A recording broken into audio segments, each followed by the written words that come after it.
It's day 2 of the Noosa Mining and Exploration Conference here in beautiful Noosa, Australia. Joining me now, Mike Young, CEO of Vimy Resources. Mike, welcome to the show. Good morning, thank you for having me. So your company is perhaps sitting on one of Australia's largest uranium deposits, correct? Right.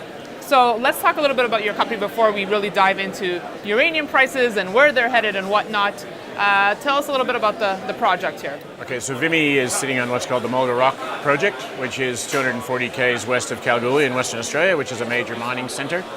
The deposit was discovered by the Japanese in the 1970s. They worked on it through the 80s and 90s and left Australia for various reasons. The company was listed in 2008. I came on board in 2013. We recapitalized it and then really started to look at the deposit.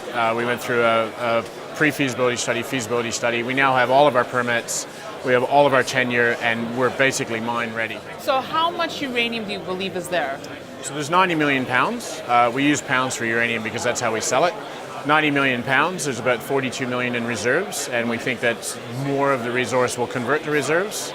And so there's about a 15-year mine life at about 3.5 million pounds a year. When do you expect to be in production? So our plan is to really get contracting done over the next, say, 9 to 12 months. And then once the contracts are done and we have the debt locked away, we would start construction. So it'd probably be around early to mid 2021.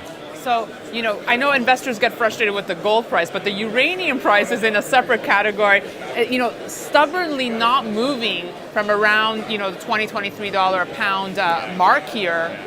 What's it going to take for some offtake?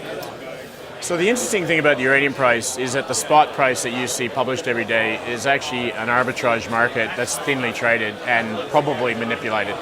And it's not the real reflection of the sales that are going on around the world. So most uranium is sold between the producer and the utility in a private treaty or a private contract, and that's never reported. So the actual spot market's not a clearinghouse market like the LME or the gold spot price or so what do you believe is the real price? So we think, well, that's an interesting question because no contracts are being written right now. So in 2017, 5 contracts were written in the US, and since the beginning of 2018, nobody's written any contracts. And so there's this sort of, this no man's zone or this hiatus of contracting, and what that means is at some point when the utilities start coming back into the market to write contracts, I think those are going to be in the 50s and 60s. You mentioned manipulation.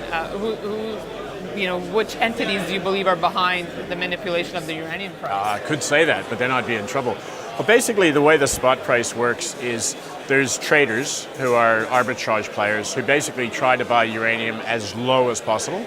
And then what they do is they amass enough uranium so that they literally compete with the miners. So then they actually pitch to the utilities for contracts. And so for that to work for them, there has to be an arbitrage. Now what you'll find is at the end of every month when prices seem to be settled, the price will come down. We're in the middle of the month right now, the uranium price is up. I guarantee, I'll bet you a signed dollar, that by the end of the month, the price will go down and it'll go up again. And there's obviously things going on behind the scenes. Right.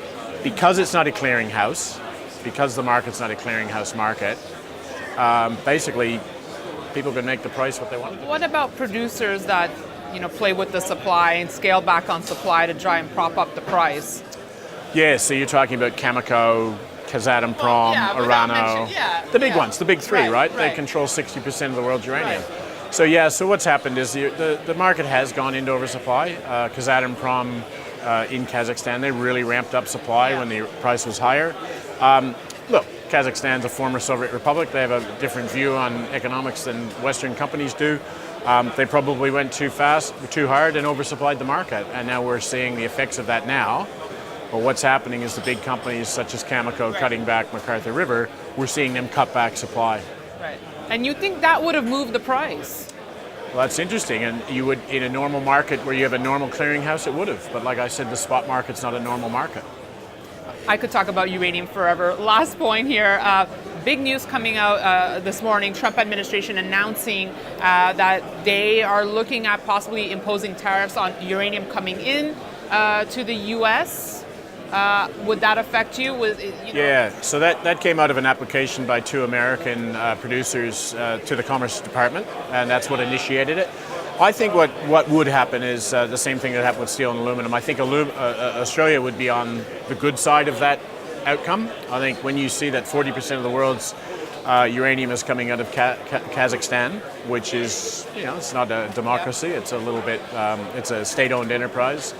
I think, hopefully, that Australia, being the friend of America that we are, would hopefully get some latitude from the Trump administration, and that would make our deposit even worth more. Well, Mike Young, best of luck with your project. Thank you very much, and thanks for having me on. ASX listed VMY. VMY, that's correct. Vimy Resources. Thank you for joining me, and thank you for watching. We'll have more for you on Kitco.com.